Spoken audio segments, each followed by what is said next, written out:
I remember being at the courthouse in this room. I know my mom was there. There was a man, and he's, do you want so and so to be your dad? She gave me that mom look, like, I'm gonna get you if you don't. And I was like, yes. That's the last I heard from my dad from age 10 to 18. My mom has done all this stuff. Somebody's like, how can you still love her?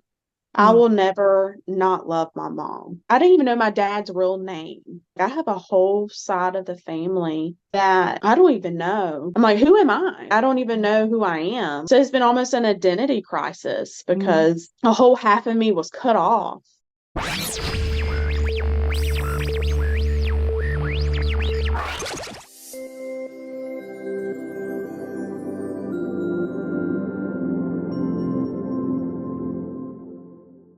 Hi, Taylor. Welcome to the Anti-Alienation Project.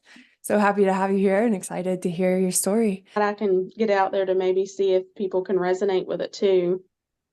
I know that you've done a lot of work with fathers' rights and advocating for fathers' rights, but I'm excited to hear your story as an alienated child.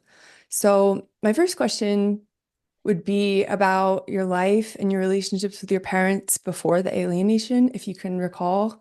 What were your relationships like with your parents before the alienation? I lived primarily with my mom, and she lived with her grandmother, my great grandmother. It was the every other weekend type of deal. When I would go to my dad's house, it was just a negative situation. She liked to make his life miserable. He was working 2 to 3 jobs just to survive. My mom and my dad never married.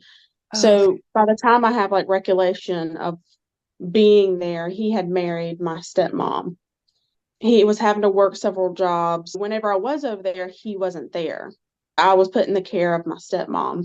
And when he was there, you could tell he was very stressed.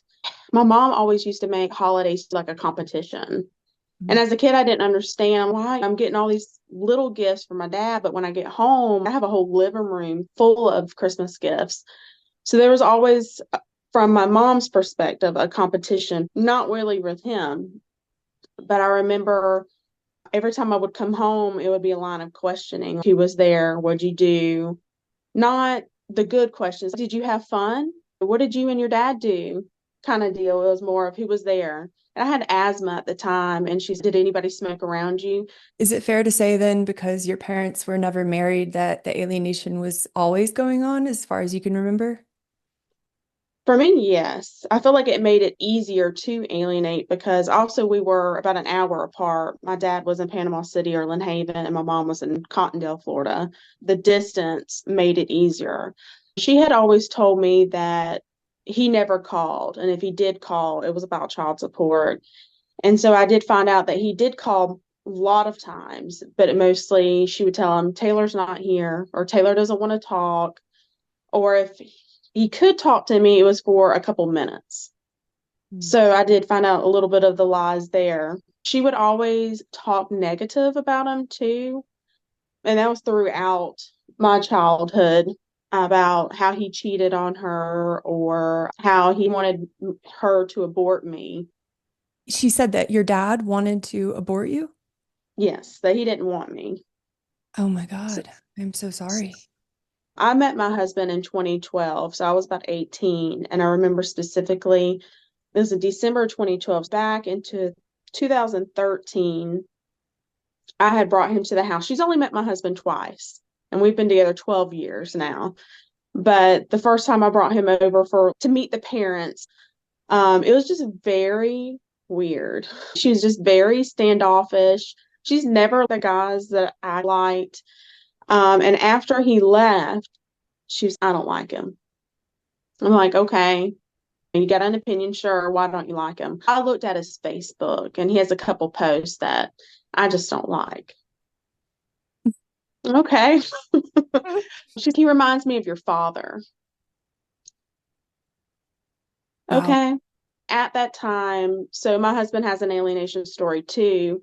He had a potential son because at the time they didn't have a DNS. Even to this day, they don't have a DNA test. He was entrapped at 18 and then went through into the birth. And then she's, you're not the father. So he's okay, I'm not the father. Another man's raising this child. He moved on with his life and he moved to where I'm from. And that's why she said he reminds me of your father because he has a child that he has nothing to do with. And that's not the full story.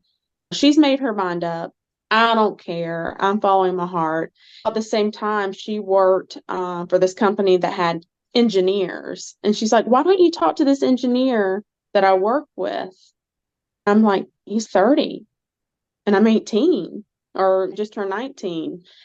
It was because he had money. She wanted somebody with money. My husband worked for an internet company. He made really good money, but it wasn't to her liking. She just found any excuse. Um, it was a very negative atmosphere with my mom towards my dad, and my dad was stressed and strained, trying to pay child support, provide for that family. So I What a, always felt like this is my fault. Yeah, that's to reroute to your question. Yeah, that's how it was the home life. And then I just remember the cutoff was like age 10 or 11. We were on our way. My mom was on her way to drop me off at school. And she said, we're going to go to the courthouse today. And you're going to tell that judge you want your stepdad to be your dad. And I'm like, no, I don't like him. She said, yeah, you are, or I'm going to beat you in front of your class. So, okay.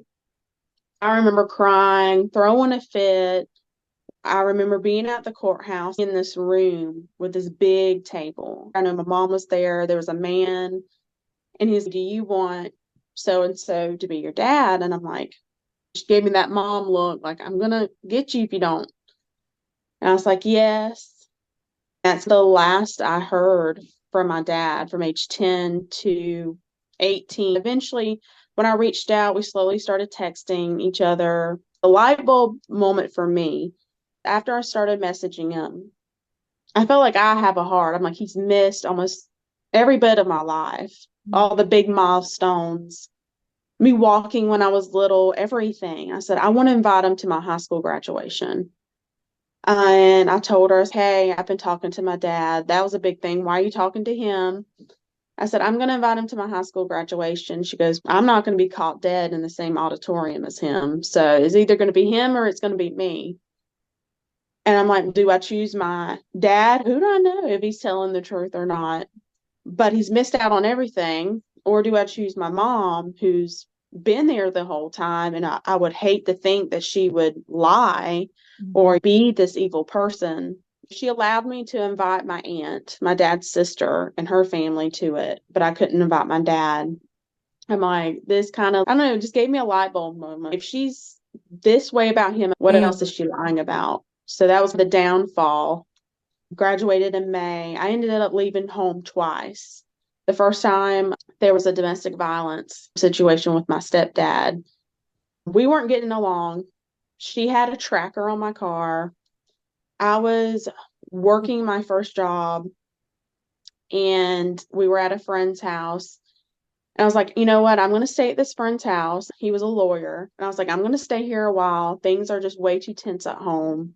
I need to cool down. I think it's best if I just stay here. And my mom's, no, you're coming home with me. She goes inside their house, grabs all my stuff, comes out and tries to put it in my car. So I grab my purse. We're tugging back and forth.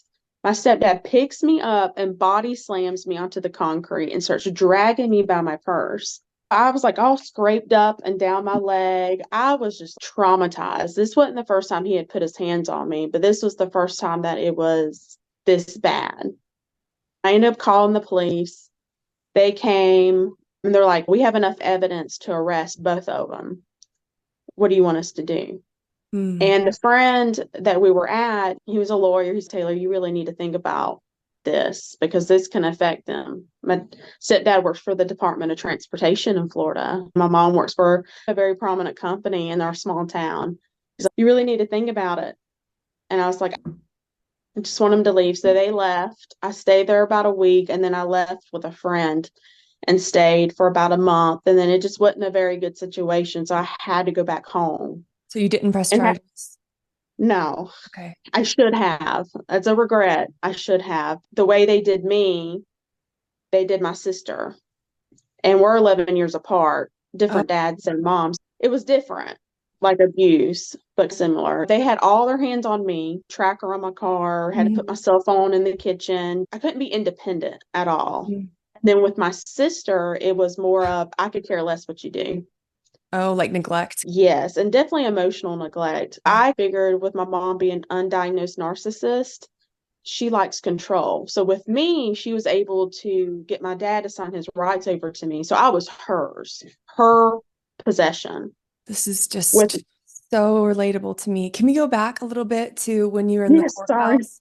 No, don't apologize. This is your story. You can tell however you want. Let's go back to the courthouse. So you're 10 or 11, you said, and they're giving you as a child the power to essentially decide between your parents. I know this isn't on the question list necessarily, but I'm wondering if you could speak to that and the effect that's had on your life right now. That's a hot topic with family court, and kids are being allowed to make these decisions, especially at a young age, and kids who are not necessarily knowing all the facts about their parents. So has that had an effect on you long term, having been put in that situation? And what are your thoughts on whether children should be allowed to pick who they want to live with? At age 10, no, I shouldn't have had the power to say yes or no. In fact, I didn't even know my dad really because I didn't get to spend a lot of time. So I felt like that answer was easy to say, yeah, just give in to what my mom wanted because I was never allowed to have that relationship with my dad or that bond. Everything was so negative over there. And it was like Candyland over at my mom's. I just don't think I was old enough to understand the ramifications of that. No. And even to this day, my stepdad is on my birth certificate and it eats me alive because he's not my dad. Or not biologically related. He's nothing to me. Except I've even talked to lawyers about how can I get my stepdad off and get my dad back on there. And they're like, your dad's going to have to adopt you. So my dad's going to have to adopt a 30-year-old. I was like, okay. So my dad's whatever we need to do, find out how much, and we'll do it. So that's like in the list of things we want to do. And I feel like that would be incredibly healing to me to get my stepdad off. But yeah, I don't feel like I should have made that decision at Mhm. all. I don't think it's a decision that any children should be forced to make. It's a decision you have to live with forever, and it's putting the child in the middle of further solidifying the alienation, in my point of view. So we talked about what types of tactics that your mom used a little bit. Why do you think your mom alienated you from your dad? Well, you have to look at the very beginning when they were dating. From what my dad told me, she had cheated and then she found out she was pregnant. And he's okay, you cheated on me, we're done. And she's, I'm not going to keep the baby unless we stay together. So he felt forced to stay a little bit, say, because she said I was another guy's child, which is similar to what my husband went through. I know for me, it was definitely to hurt my dad, but then I think also for me, it was to get full control over me. I think a lot of stuff that she did to me, she was able to do to me and not my brothers, because my brothers weren't alienated, so they had my dad's protection. So I'm always just curious about why people think their parent did this to them. So I think it was with him control, because a narcissist is always control. With him, it's keeping, they were going to break up and she didn't want that. She had to come up with a plan. And I had even asked him, do you think she entrapped you? Like purposely got pregnant with me to keep you? And he said, no, I don't think so. We were trying to work it out. And then she had kicked me out. And even at the hospital when I was born, he sent his mom up there to see if I looked like him because at that time I was somebody else's. And I remember my mom telling me, your dad couldn't even bother to come up to the hospital when you were born. He sent Mm. his mom. So when he told me that, I was like, oh, now that makes sense of why he did that. Mm. And then she gave me her last name. I feel like it was just a control thing. If you're not going to stay with me, she ain't getting your last name, like a little revenge thing. He did eventually get my last name changed to his, but it was always just control. Even when I was at his house and we wanted to do certain things, he would have to ask her, are you okay with this? As a Mm. father, you couldn't make decisions. She did everything in her power to swamp him. I felt he was forced to give up his rights to survive. Mm. The alienation started with wanting to control him. Then it moved to controlling me. And then when I left, controlling my sister and my stepfather. Gosh, I'm so sorry. It's incredible the negative impact one person can have on so many different people and systems. I've heard a lot of people who don't know much about alienation. They might think, okay, so you lost some time with a parent, move on. Now you're reunited. But they don't understand just how deeply it can affect almost every area of a child's life.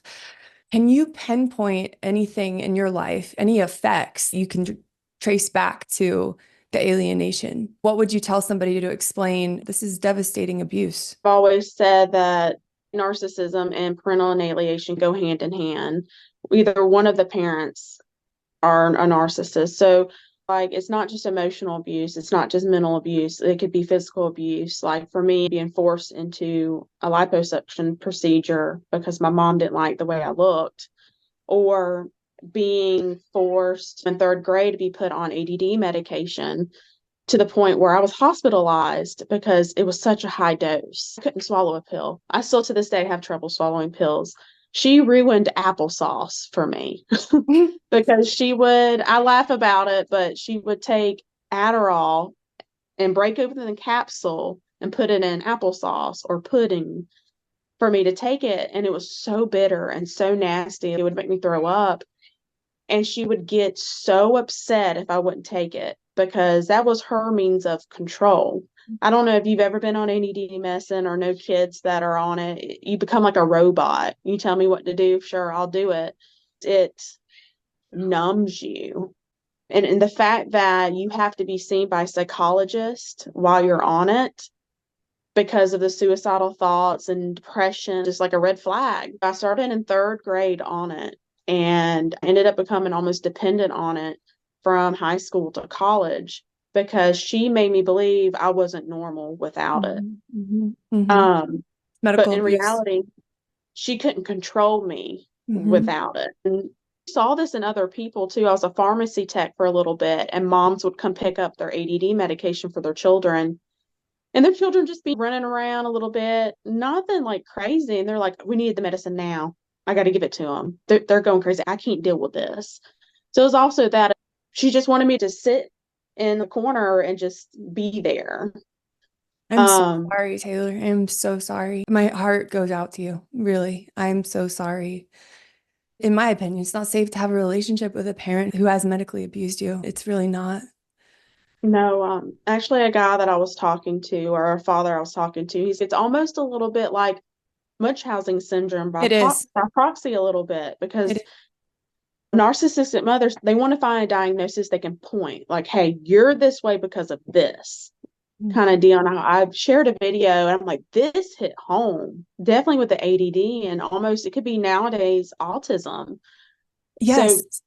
back in the early 2000s, ADD was rampant. Mm-hmm. And now it's autism. Everybody has some Mm-hmm. form of it. Yeah, it's not just emotional, it's not just mental, it's physical too. And it has lasted, I don't think it'll ever go away.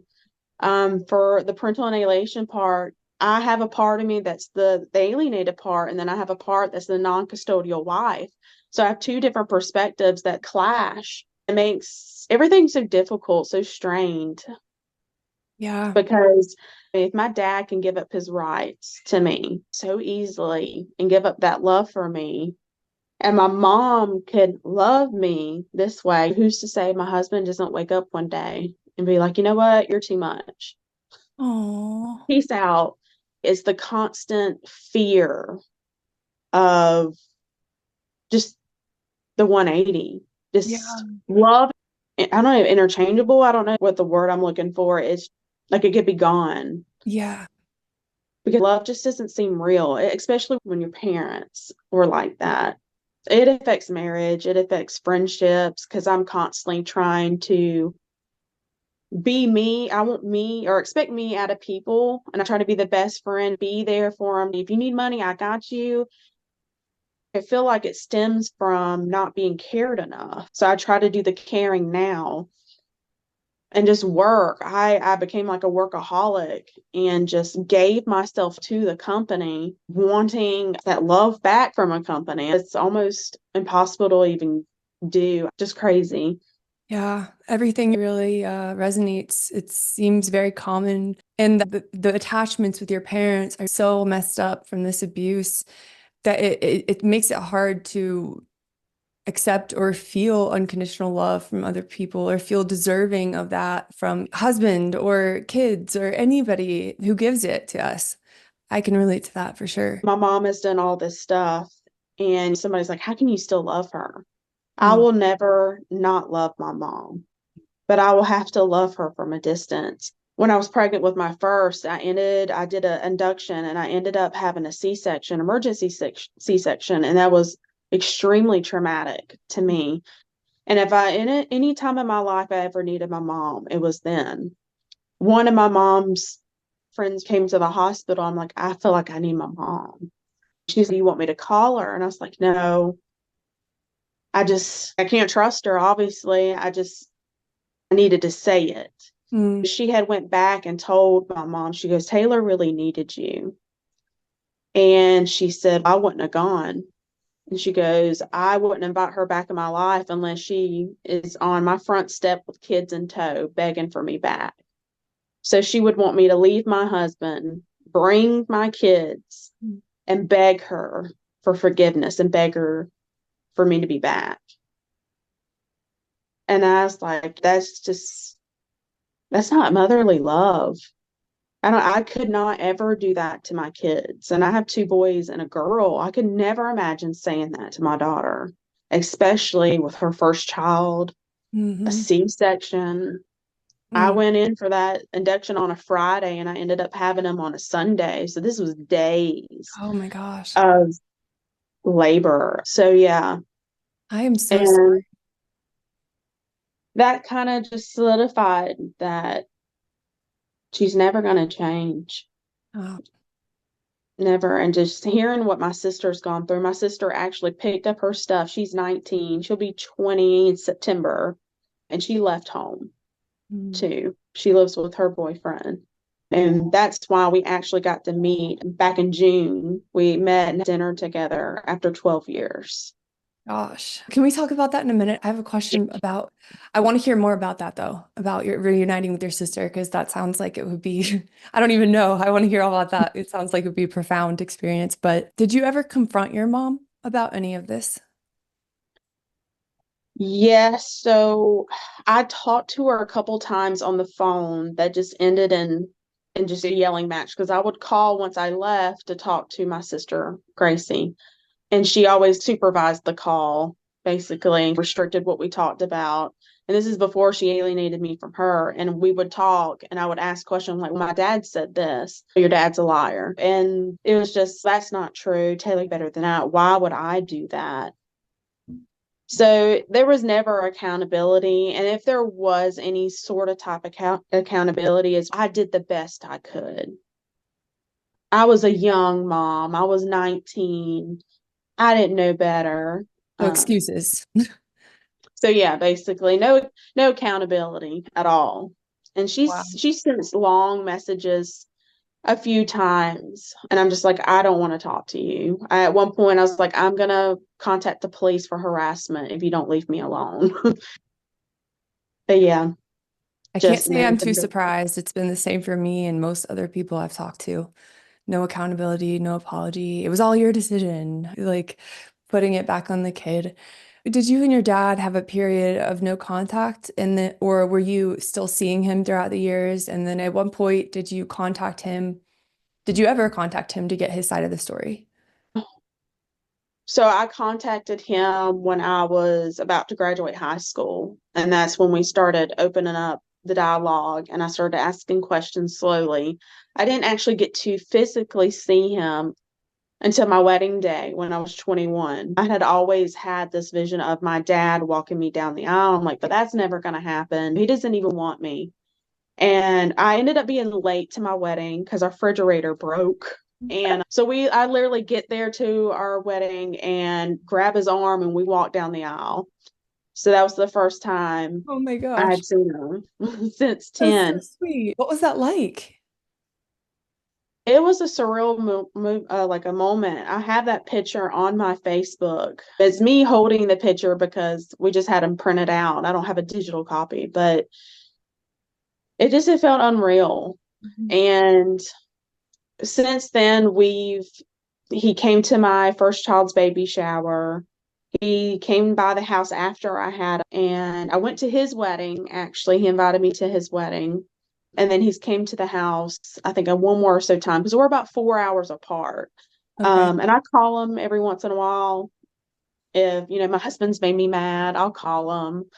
Or he sends his grandkids basically Christmas gifts or gift cards or money. And his sister actually sent his ice cream money to go take the kids and get ice cream on me. I was That's like, so cute. okay. So we're all really trying to rebuild what was broken. It's Yeah. never going to be what it could have been. Mm. And that's really hard to accept for me because my sister, same dad, different mom, she's had my dad her whole life. And just seeing him with her, because he raised her, is just like, why didn't I get that? Why couldn't Yeah. I have that? And it's almost like my husband's alienated son. I'm his alienated son, and our children are my sister. Our children are going to have their dad their whole life, and he's extremely involved. Goes to every doctor's appointment. We've just signed up my son for flag football, and he's going to the meeting, the parent meeting. He goes to the library with them. We homeschool, but he's very hands-on and involved. And his supposed child is 18. Why didn't he get that? Why didn't she want that for him? And he's an amazing dad. I just I can't imagine keeping an amazing dad from a child. I can't wrap my head around it. I So can't either. And I think that's a sign that we don't have this personality disorder. I think they just can't consider what's best for their child. It's like the selfishness and their ego is just completely clouded their vision. No, I can't understand it either. But I do know what that feeling is like. My brothers weren't alienated, so all my life I've seen them have close relationships with my dad, go on trips all the time, play sports all the time. And so I know that feeling so well, feeling like it's not fair because it's not fair. also embarrassing. I remember being in Spanish in high school and we had to do a family tree. And I'm like, I don't know. My dad's dad is from Puerto Rico and my dad's mom's from Hungary. So I have this whole Hispanic Puerto Rican side that I have no idea about. So doing this Spanish project, I reached out to my mom or my dad's aunt, and I was like, I don't know. I didn't even know my dad's real name. Like his name was Rudy, but his legal name was like Enrique. I had no idea. I didn't even know his middle name. I knew nothing. And so I had to ask her for all these things to do this school project. And I think that kind of opened my eyes too. Like I have a whole side of the family that I don't even know. I'm like, who am I? I don't even know who I am.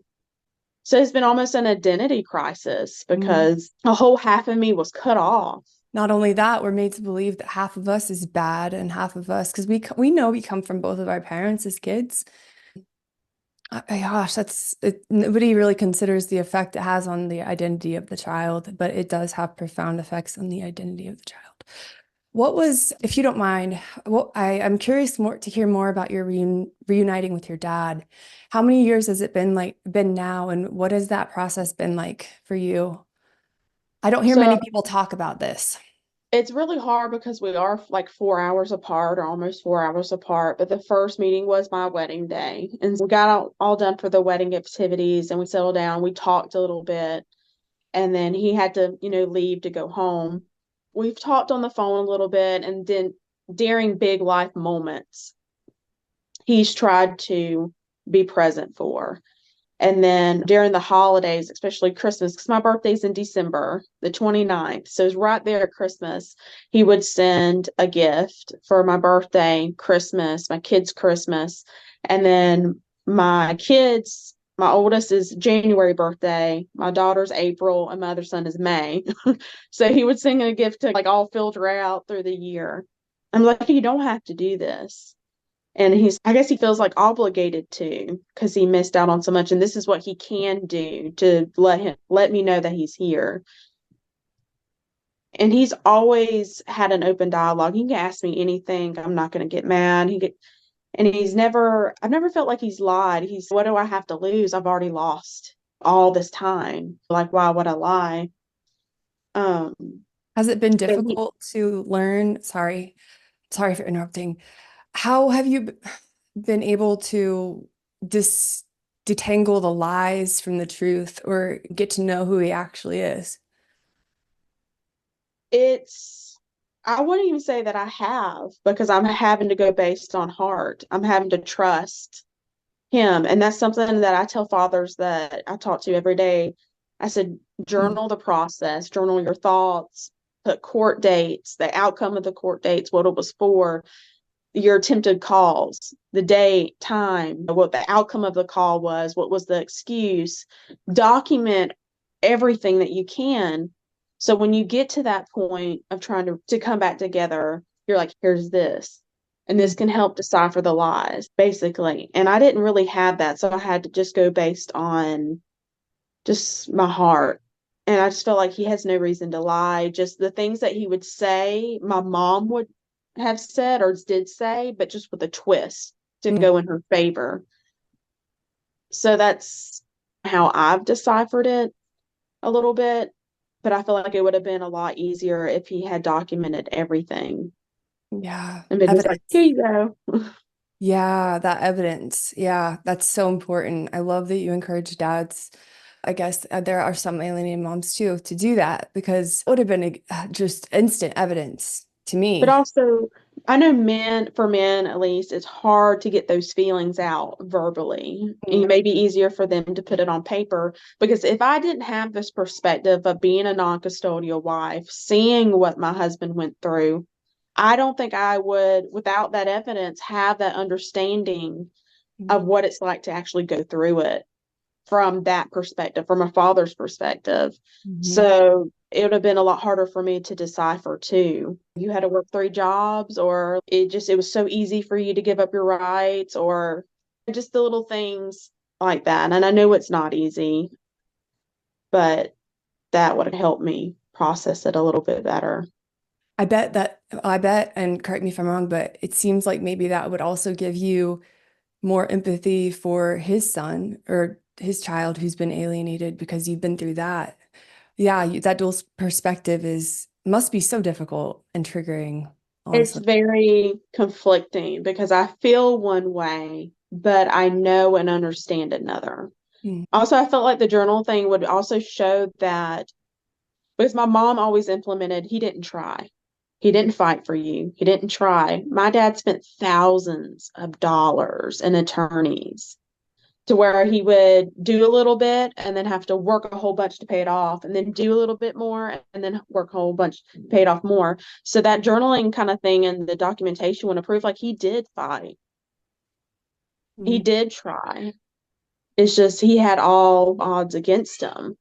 Yeah, the blame really belongs on one person, and that's the alienating parent. It really comes down to that. And as you and I both know now, having figured out everything and being on the other side, so to speak, not really, it's like a lifelong healing process. But to me, it's a zero-sum game. There's no winner here. Not even the alienating parent wins, because look at this. They don't have a relationship with their child or their grandkids. So it really that's how I really think of it. There's no winner here. Do you want to, I know we mentioned your sibling relationships a little bit. Do you want to go back to that and talk about a little bit about seeing your sister for the first time? So with two sisters, so whenever I was fully alienated from my dad, I'd had a little bit of relationship. She's a little bit younger than me, and I actually got to see her. I believe the first time was at my baby shower or my wedding. I think it was my wedding actually. And we got to talk a little bit, and now we're just texting back and forth. It's gotten a lot smoother um, throughout the years. So it was very hard at first. And then just as we saw each other a lot more, we started opening up a lot more. So my stepmom, her mom died, unfortunately, when she was very little. And so my dad had to become the primary parent with her. Hmm. So she lost her mom, and I feel like in a sense I lost mine because I have gone no contact with my mom since 2013. That night that I decided to, always say run away because I felt forced. I felt like I had no other option. I was very suicidal at the time. It was just a very toxic situation. I had spent a whole week packing my room up slowly and sneaking it off to my now husband's house, to where anytime I was home, she would go through my car, go through my purse, go through my room. And I guess when I came home from work that day, because I was working two jobs, going to college full time, she's like, "Where's your stuff?" I'm like, "What are you talking about?" She goes, "You planning on leaving again?"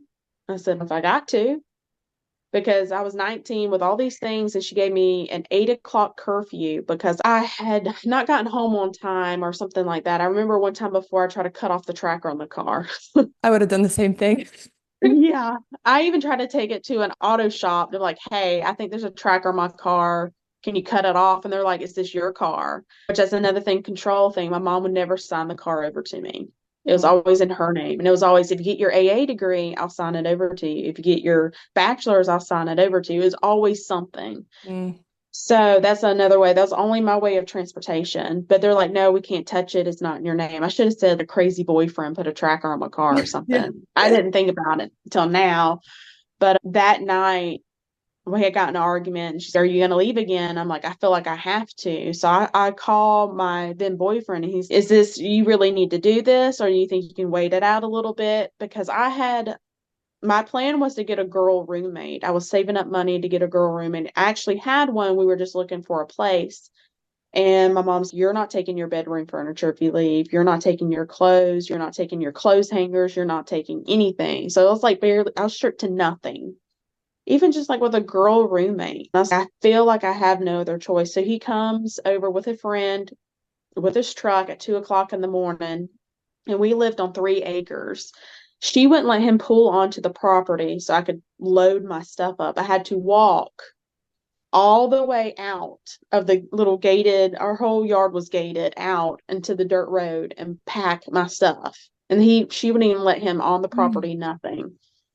And after I got everything, I'm like, "I want to go tell my sister bye." mm. And she goes, "Don't worry about it. We're going to tell her that you left her." And my sister remembers that So they didn't because let you say goodbye. no, she was up in her bedroom. She was sleeping in my old room, and she was up the whole time listening to everything. And she heard them say that. Wow. And I had this vase, and it had little glass marbles in it. And I was trying to take it out and pack it up, and I dropped it, and it broke all over the yard. They forced her to clean it up that morning. Because when I dropped it, I was like, "Oh," and I just kept going. And they made her pick it up that morning. I would call her several times, like it was supervised calls. I would send her, she used to go to a Christian school where they collect box tops, and I would mail her box tops that I collected My gosh. throughout the years. And then eventually the phone calls stopped because it would just turn into a fight. And then she was at, I call like an adoptive grandparents. They weren't really blood related, but they played that role. And she had gotten an iPad over there and found my social media and sent me a message. And this is after years, and she's like in her teenage years at this point. And she wanted a call, and my mom it was like more like a hidden thing. So my mom's friend or the grandparent let us talk for the first time in years. And we just reconnected. It wasn't anything bad. And we can't tell your mom. If you tell your mom, you're not going to be able to talk to me again for a while. And she can't keep nothing to herself. That poor thing. I talked to Taylor. Yeah. And so that it got cut off. And so I don't even remember the next time I talked to her was when she turned 18. I never gave her my real phone number. I gave her like this burner phone because she's still under the control at that time of my mom. Sure. And even to this day, her leaving home, they still talk and they still see each other. So that's very hard for me to open up fully to Yeah. my sister when she's that close to her. I totally get it, Taylor. It's so painful. It's not only do you have to do this to me and rob me of a true mother's love, but you have to take the siblings too. I'm so sorry. I'm so sorry. I'm really glad that you have been able to reconnect with her, though. Yes, that's something I've told her everything that I've been through. And because at first she blamed my husband. Well, your husband took you away from me. I'm like, no, our mom took me away from you Hmm. because I treated her like my daughter because we were so far apart. Like for 4th of July, I dressed her up really cute and we went to a town over. We went out to Olive Garden. We went shopping. We even went and bought fireworks. We came home and did the fireworks because they wouldn't do anything. And I remember when I had came back from leaving the first time, she said, Sissy, if you leave again, can you please take me with you? Oh my goodness, that's so So heartbreaking. that killed me because I treated her like a daughter and I couldn't take her with me. Mhm. So I felt guilty leaving her behind. And I apologized. I was like, if I could have took you, I would. And so many different things abuse wise that have happened to her, I'm like, report it to DCF. Tell them because you would come to me. And she was just always too afraid to do it, that nobody would believe her. And that was me. When I left, I cut off everybody. Everybody. I zeroed out my Facebook, left friends, left everything, and like just basically started over. Mm. And a lot of my mom's friends were like, why didn't you tell us? I'm like, my mom said you wouldn't believe me. And you were friends with her. And when I started opening up to them, they stopped being friends with her. And yeah, so my dad and both sisters and all that side of the family, it's a work in progress. It's never going to be what it could have been, but it's better than nothing, honestly. It's a lot of work, a lot of mental work. Yeah, I can relate to that. So was the last time that you saw your mom when you left home then that night? I saw her. So we lived in the same town for about a year because I lived with my husband for about a year until we could save up to move to where we are now. I saw her probably once or twice at Walmart. Oh, And then I just dropped my groceries and I just ran. oh my Like God. I had a full-blown panic attack. Yeah. So, yeah, that's the only time I've seen her. Yeah. Oh my gosh, Taylor. I'm so sorry. I know what that's like. Sometimes even now I have to remind myself I'm an adult. I don't need to be scared of my mom anymore. Like I'm an adult. There's nothing she can do to But the voice never leaves. yeah. And that's something my husband came from, both parents at the home. He had five other siblings. So he came from a lot more normal of a background of family. And that's something that we argue about a lot. You've been out of that situation for 12 years now. Seen your mom in 12 years. Why is she still affecting you like this? Mm. Why does she have this grasp on you Mm. like this? And I'm just like, I don't know how to explain it. It still feels like the day I was there. Yeah. Because I don't know if this is what you're talking about, but for me, it's like most of the time now, my brain is like a train running on a new track. It's good. My thoughts are healthy. It's myself. Every once in a while, though, if I am feeling a certain emotion, particularly like guilt or shame, or if I feel like I haven't done a good job on something or whatever it is, my mom's critical voice, this voice that honest to God feels like hatred, comes into my head, and it's like that train falls down onto the old track and I get on the old track, and sometimes it takes a few days to get off of that track and sometimes I can get off in a couple hours, but I don't know if you can relate to that, but it really is this critical voice in my head that is my mom's voice that still comes every once in a while, and it is so hard to get rid of that voice. And it could be onset too. I call it just like it's like a pop-up. I'll wake up one morning and I'm just pulled over like a sheet or a weighted blanket felt. But it's I when I was working, because I'm just a stay-at-home mom now, I got into a team management position without the ADD medication. And I was like, I did this without medication. Like Yeah. I didn't like to me that was such an accomplishment because she had me thinking I'm only ever going to become anything if I have this medication. At one point I wanted to be a medical examiner or some kind of something in the health field. And I just rushed to get my AA. I could leave. And I remember her sending me a message because I had posted a picture of me at graduation, graduating with an AA. And I knew you wouldn't continue, basically. It's more like backhanded compliment. Don't just stop at an AA degree. You need to go on to more. I knew you wouldn't become a medical examiner kind of deal with that kind of thing. And even with my marriage, she's praying for the downfall, praying for a downfall. And she even kept me on her health insurance for some years, health and dental insurance for years after I left because she knew I'd come back. And I'm like, 12 years later, I'd rather live in a cardboard box than go back there. It also made me work extremely hard in my marriage, which is extremely difficult with him going through his court stuff because it's almost like being re-traumatized at the same time. So we have been through hell and back just from that. I bet. Yeah, that has to add a whole new layer of bringing things up for you constantly. So I do have a couple more questions, if that's okay. The first one is, so when I figured out I was alienated, I was looking for resources, a path forward, some type of support, and I couldn't really find much of anything. So I like to ask this question, which is, what advice would you give someone who's just now figured out that they have been alienated from a parent? It would be more to sit down and write all the questions you want to know.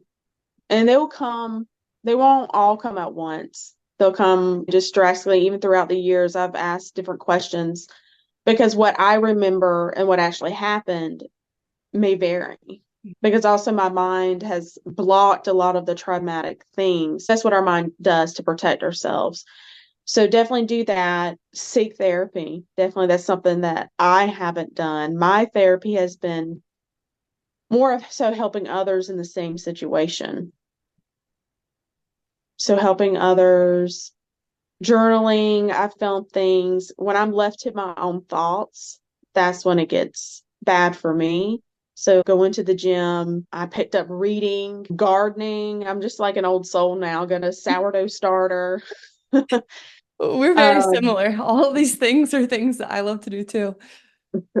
so also becoming knowledgeable Mm, too, because I didn't know narcissistic mothers, they leverage the medical system mm, to some of the things that they do. When you learn these things, it come full circle. It like answers those own questions and it puts my mind at ease. Okay, I wasn't crazy. There isn't something wrong with me. She did this because there's something going on with her. mm. And to find out too that my mom was the only one in that household when I was there that wasn't medicated. My sister was medicated. I was medicated. My stepdad was medicated. She wasn't. So you got to tell me everybody had a problem except for her. I have a theory Um, about that too. I want to hear your thoughts on this. So when a child becomes alienated and they're going through this abuse, obviously, like any other abused child, they're going to start displaying different symptoms and different effects like depression, anxiety, whatever it may be, stomach ache, headaches. But of course, the alienating parent can't look at the situation from an objective point of view and say, oh my gosh, I should stop my behavior. It's really affecting my child. So instead, they mhm. have to find all these problems that their child is having. And so they're falsely diagnosed with depression, anxiety, OCD, ADD, stomach problems, whatever it may be. And then to mix it all, to make it more complex, a lot of times medicated with medications they don't need, taken to a bunch of doctors they don't actually need. And everybody is missing the real root of the problem, which is the abuse. And it's just going to get worse and worse until they finally know what is actually going on. And it's the abuse from the parent, but also these medications. I felt like when I started ADD medication, I lost who I was because I was like this happy-go-lucky, outgoing, hyper child that was just full of life to being a robot, not wanting to do anything, wanting to sleep all the time. I refused to eat. I lost so much weight. So I lost a piece of who I was, this is my personality. I can relate to that so much. Oh my goodness. And my I, sister went through that too. Psychologist, ADD medication, anxiety medication. She went through the surgery too, just like I did. And from what I've asked my dad, my mom would take me to all these doctor's appointments, a Sylvan Learning Center, which is like a tutoring thing, psychologist, and she would send him the bill. Mhm. On top of child support and port on top of everything, he was getting all these doctor bills too. And to know that just once he was getting up for air, she was just smothering him again. Gosh, I'm so sorry for you and your dad, but I'm glad that you're speaking out about it.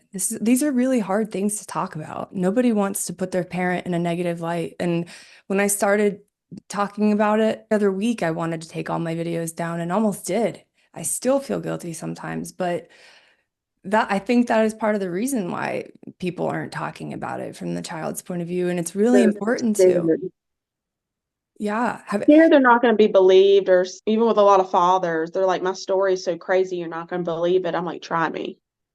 Yeah. Because I got a few of my own, so try me.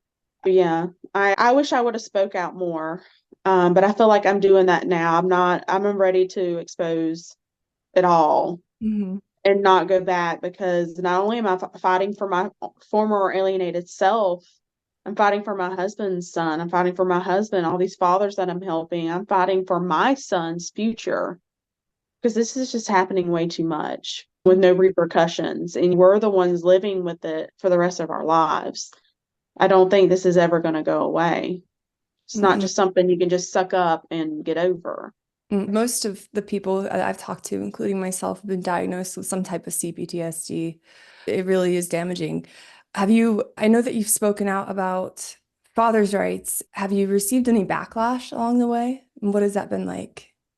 Yes, so from both male and female. So I'm a moderator of a group called the Father's War Room, and it's like 72,000 people in there, and I'm the only female mod. I was actually approached from the admins and other moderators in there who've watched my story over the years, because I started telling my story probably 2015.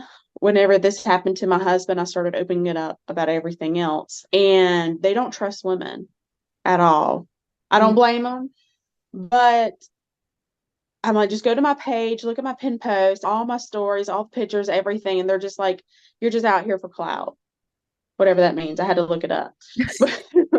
Or you're just out for likes or comments. And I'm like, no, I am dedicating my life to this, because I don't want other people going through this. I don't want other children going through this, or fathers going through this. So a lot of backlash from men just not being trusting, which is understandable. And then women being, oh, you're not a feminist. You're not a girl's girl. You're not for us. You're not on our side. And like, why does there have to be a side? Just the entitlement that some women have, like they have since they carried the baby, that they own the child. And they're so selfish, so just entitled. So I've had backlash from both. And that's why I'm trying to get out more with these big pages, so fathers can trust me a little bit more or understand, because even these fathers are alienated. I'm like, listen, you being alienated, could you imagine somebody telling your child, your alienated child, to shut up and step down? What they've told me. I try to put in a reverse perspective for them. So it's been a work in progress. It's been years, and also taking mental breaks, because even advocating, it's like how I tell people is go into therapy every day, multiple times a day, telling the traumatic parts of your story every day, reliving it every day. And it takes a toll on you.